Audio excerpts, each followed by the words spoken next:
Tonight, on the 2-year anniversary of Hamas's attack on Israel, the socialist frontrunner in New York's mayoral race is under fire from both the left and the right.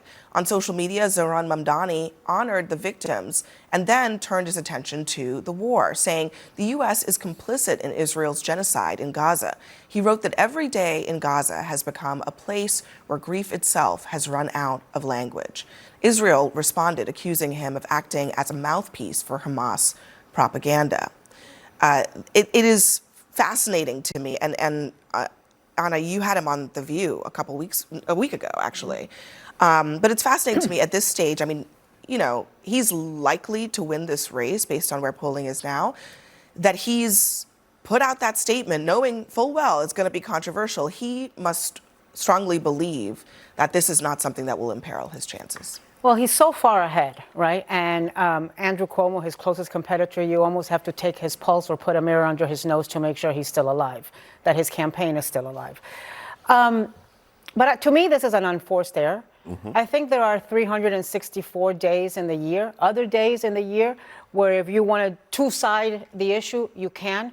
But to me, October 7th is a sacred day to mark the horror that was inflicted on Israel and its people, to think about the victims, to think about the dead, to think about the hostages, those still being held alive and dead, and to just focus on that. It is October 7th. It is not October 8th. It is not October 12th. It's not October 20th. It's not September 20th. So I just don't understand why he had to go into all of that. One short sentence expressing grief and solidarity with the people, the victims of October 7th, and denouncing Hamas would have done it. And you can have some nuance here. You can actually show that grief. You can show that solidarity, and also show that solidarity with the people of Israel, and still draw a very big, thick line between you and Bibi Netanyahu. I think that's fair. But not today. But not today. I think to Anna's point, today is a day where you should actually have the wherewithal. And I was talking to some friends earlier, and this is why a lot of people have a great deal of trouble with him being mayor of New York, because this is a big job. The lights are on. You have to put on your big boy pants. He even said he would arrest Bibi Netanyahu if he touched ground in New York City, which is a bold proclamation to make. And so you should not be, especially in a city like New York, where the UN is saying, but not only that, but I'm just saying, but you're also the leader of all people. Let me just put a pin on it real quick.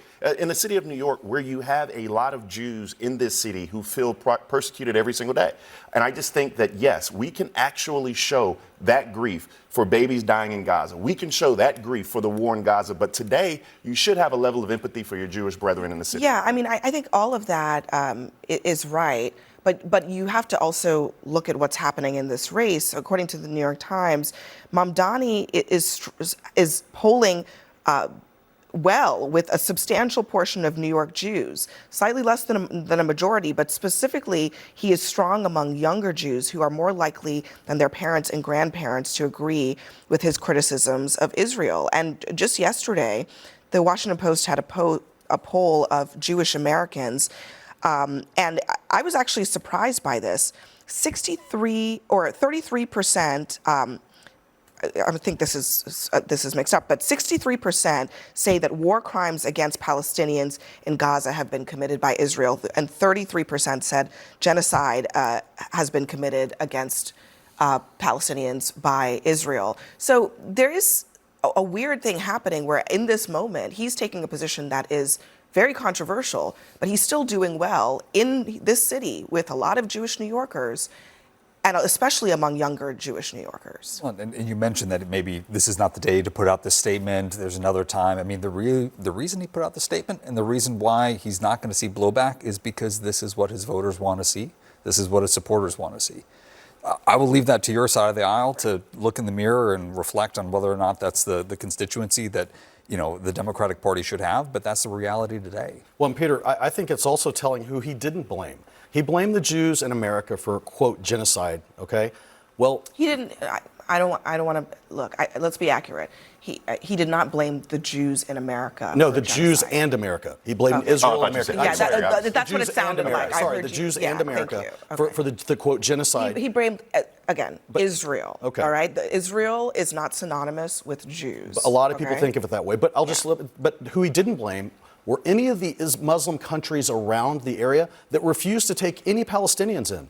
Those Palestinians that are now dead, none of the countries around them will let them come there. They won't let them come in. And why doesn't he talk about that? He's blaming America for Israel attacking and killing people in Gaza. That's what he did, and yet he didn't say one thing about the other countries not letting any Palestinians leave. I mean, I think that there has to be a level of empathy when you are evaluating and looking at what's happening in Gaza today. I mean, you cannot sit here without a heart and say that there are too many innocent women and children dying in Gaza. You can also say that October 7th was a day that we should hold in some sacrilege, something that should be sacred, that the country of Israel, the state of Israel, should not have to go through that. And it's very difficult to bring two groups to the table when Hamas doesn't believe Israel has a right to exist. You can also say Bibi Netanyahu's an impediment to peace. Like, all of these things can be said, and you can actually have some nuance about this discussion. My problem with Mamdani is that on a day like today, it doesn't show the political savvy in actually throwing this grenade out there. Which he has shown the rest of the campaign, because I mean, part of the reason that he's so far ahead is because he has run a pretty good campaign. But maybe this is to Peter's point. He understands his constituency, and he's campaigning in a way that I don't know if you remember this in one of the debates. One of the moments that really allowed him to break through was when every other candidate on the stage said that they would go to Israel, and he didn't.